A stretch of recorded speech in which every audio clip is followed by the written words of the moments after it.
Do you ever do something so simple that like you're scared to tell people because they're gonna think you dumb? Think you dumb? Yikes. Think you're dumb. That's the perfect intro to this episode. Leave it in. Leave it in. Do you ever do something so dumb that people think you dumb? That's what we're going to talk about today. We're going to talk about the dumbest, simplest thing I do that has unlocked massive growth and efficiency for the ecom brand that I run marketing for. I call it real ROAS, and it's made me not think about attribution in a year and a half. And it's let me not worry about our in-platform CAC or our in-platform ROAS is for this week or this month or this year. It has really freed up me and my team to just focus on the basics and make sure that our advertising efforts and our inputs and our budget are producing results that we want to see as the business grows. Now, believe it or not, this episode is not sponsored by an attribution tool. This episode of Tactical and Practical is brought to you by IntelliGems, the ultimate profit optimization tool for Shopify brands. And they've got some new features that are blowing my mind and already producing bottom line growth for us in just a couple of weeks that we've been using it. They have a new personalization tool where you can create experiences on your site geared towards specific users based on data we have about them, what device they come on, who they are. And it is revolutionizing the way we think about CRO and site testing. I've been a customer of IntelliGems for over a year now, and I've promoted them long before they ever sponsored my podcast because this tool has empowered me and my team to focus on testing and optimizing the platform that all of our conversions come from, and that's our Shopify website. We now spend the majority of our time and effort and budget testing our website itself more than any advertising channel or email or YouTube or influencer or TikTok. We are almost solely focused on making sure our website is performing as best as possible. So the dollars we are spending on Facebook and the dollars we are spending on advertising channels are maximized once people get to our site, which is now up and fully optimized. So head on over to intelligems.io, schedule a demo, tell them that the Tactical and Practical podcast sent you so they'll keep on supporting the show and start adding profit dollars to your bottom line today. All right, now back to the episode. The dumbest thing, the simplest thing I do that works and has helped a ton. I call it real ROAS. And what this is just a simple formula where I take the revenue from a certain SKU or a certain collection and I divide it by the ad spend deployed promoting that SKU or collection. So you can think of this as like a collection or a SKU specific MER or a SKU specific blended return on ad spend. But we've been tracking this every single week for almost 2 years now. And I have been shocked at the data since we've been tracking it. Prior to this, we were reliant on in-platform data and an attribution tool. And let me say right off the top, I've been a paying customer of Triple Whale for 3 or 4 years now. I'm still a paying customer of Triple Whale. I'm not shitting on any of these attribution tools. They have their place, and the data that's in them is very, very valuable. But I'm not solely relying on that data to make big budget decisions when it comes to growing our business. So here's the example that I've seen play out time and time again since we've been tracking real ROAS. I'll see a week where we spent $50,000 advertising this collection. Our Facebook ROAS says we were at a 1.5. Spent $50K. If we were only at a 1.5, then that means we would sold $75,000 worth of that watch. But we didn't. We sold $150,000 worth of that watch, which is a blended return on ad spend or a real ROAS of 3. And I know that after I subtract out COGS and ad spend and all that, then that means we added a lot of profit dollars by selling that collection. I'll save this for another episode, but I also know that people who buy that watch or that collection have a strong repeat purchase rate. So not only were we profitable on acquisition, but we also secured future orders, which is massively important to the compounding exponential growth of our brand. Now, that's week 1. Spend $50K Facebook says it's a 1.5, but we actually made 150K selling that watch. The next week, we'll spend the same 50K.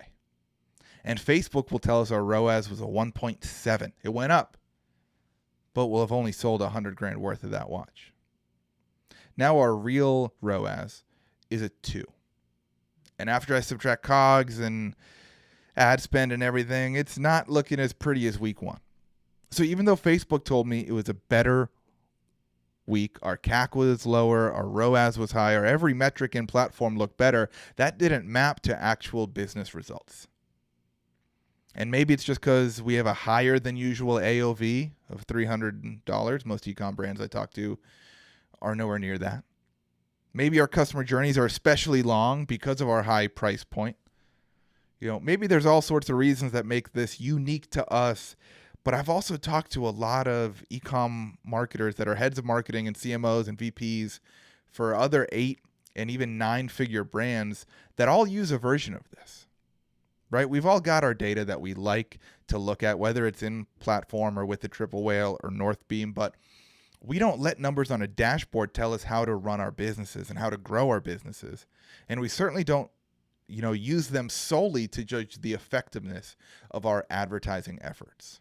So the simplest, dumbest thing I do, I just take how much of what we sold divided by ad spend, and I take that number as the efficiency of our ad spend and the impact that our advertising efforts are having on growing the business.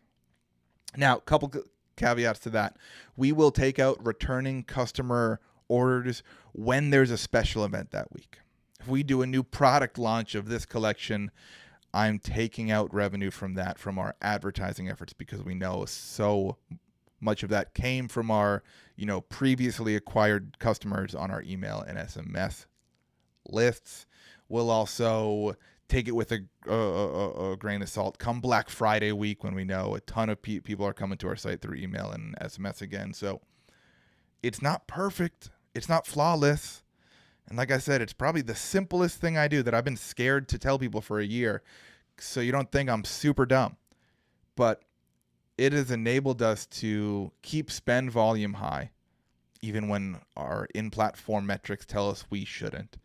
And it's made us focus on the metrics that really matter to the business, right? We're a really small team, and we're all very close with the founders who are the current operators. And it's made us all just focus on the same goals. I think everyone's had the experience where like an agency or a media buyer, someone comes to them and they're like, hey, our click-through rate went up this week, or our ROAS looks great. And the owner is looking at the business and it's down. And they're like, what the fuck are you talking about?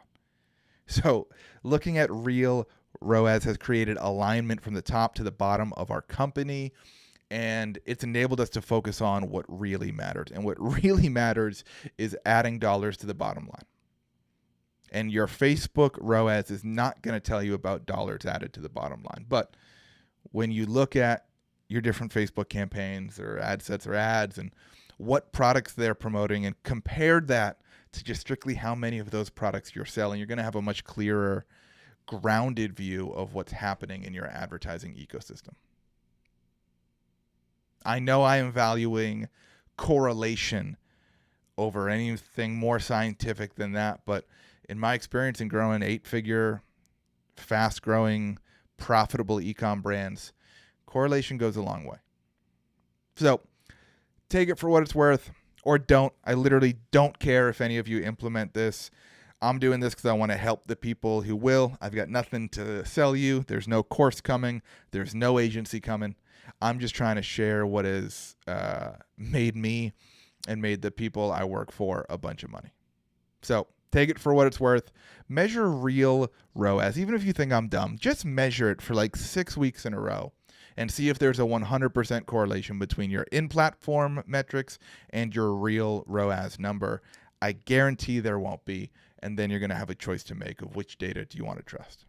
For me and my team, we will trust reality. We will trust real ROAS over everything. Thanks so much for listening to this episode of Tactical and Practical. I'm sorry I took a week off. I bought a house. I bought a farm. We got acreage. got a bigger house, a bunch of land for our dog. So last week I was busy signing papers and stressing about debt and sleepless nights and going back and forth between being stressed and crazy excited that I just bought my dream house. So forgive me for skipping a week. But anyways, I'm back. Good to be back. Good to see all of you. Thanks, Dave, for listening. I just scared the shit out of a guy named Dave. Anyways, I will see you all next time. Later.